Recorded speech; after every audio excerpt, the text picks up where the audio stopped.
Bigoy TV. Tayo sa YouTube channel namin ni Bigoy. I'm Bigoy.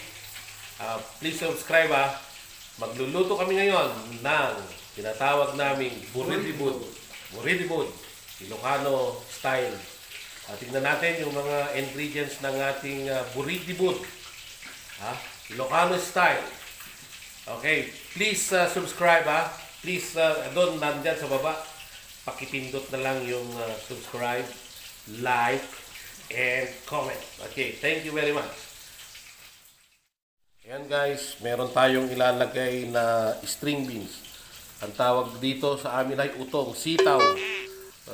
Utong. Baka iba yung nasa isip nyo. Lalagyan din natin ng konting sili. Ayan yung ko doon sa Tagalog.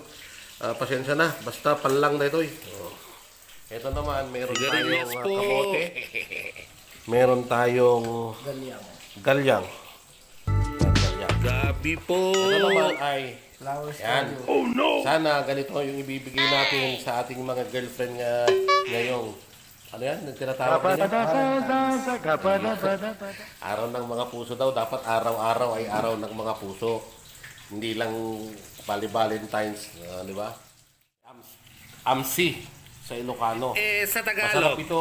ano yan? Nakikita lang dyan sa mga palipaligid. Lalo na dito sa amin, marami ang ganito na klaseng mga dahon. Amsi. So, ito ay yung isasahog nating Ayan tilapia guys, sa ating buridibud. nilagyan ko na ng tubig at isasabay ko na rin itong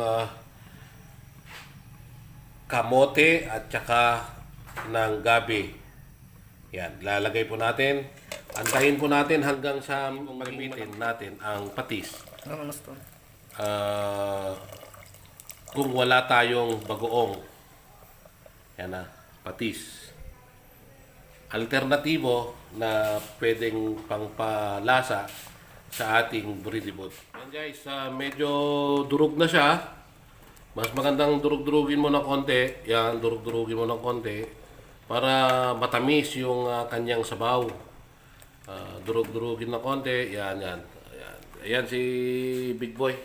Siya yung tagaluto. Magaling na magluto si Big Boy. O yan. Yan guys Dahil doon, nilagay na natin ang to. Pinagsabay ko na. Sitaw. Inilagay na natin ang sitaw tsaka yung sili. Ayan yung panigang na sili ito. Okay. Na guys dahil malapit ng kumulo, ilalagay na rin natin itong ulo ng tilapia. Yan. Ito. Yan. Para maging malinamnam ang ating tinatawag na buridibud ng mga Ilocano. Ito ay isang favorite ulam ng mga Ilocano tulad ko. Buridibud. Oh, ayan guys. Oh, kumukulo na. Yan. Antayin natin ng mga 10 minutes bago natin ilagay yung mga iba pang mga gulay. Mas maganda yung medyo matagal para yung linamnam ng tilapia ay mapunta sa sabaw nito. Ilalagay na natin ang bulaklak at saka itong amsi. Lagay na natin doon sa ito niluluto natin. Itong buridibud. Ayan, di ba? Tingnan niyo yung tsura ng tilapia. Malambot na siya. Ang ibig sabihin, yung lasa niya ay napunta sa sabaw ng buridibud natin. Guys, ayan. Iuna natin itong isa muna. Ito muna Ayan. Sige, lagay mo na yung amsi. Ayan, amsi. Ayan Yun nilagay na lahat. Yun. Pamaya-maya, siyempre, lulubog siya. Pag nakita na nating medyo lumubog, ilagay na rin natin itong isa. Itong kalabasa. Yan guys Yan. Guys, ito na oh, yung nalutong buridibud na may tilapia. Ayan. Feel the heat.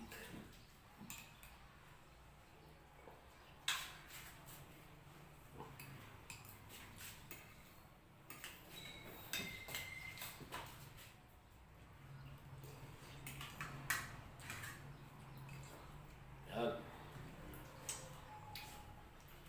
Suave. Ha?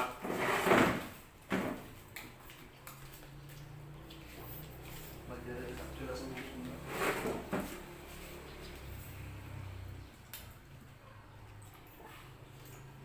Si Jomel pangit. Big boy.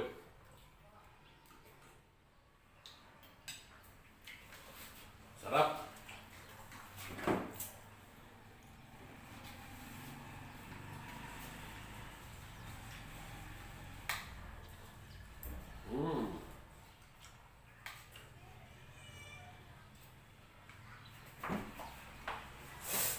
Sarap tong amsi. Amsi. Amsi.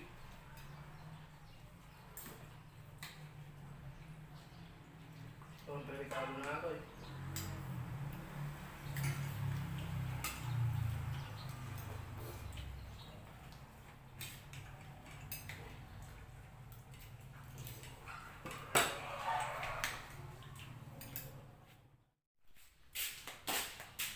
Ayan guys.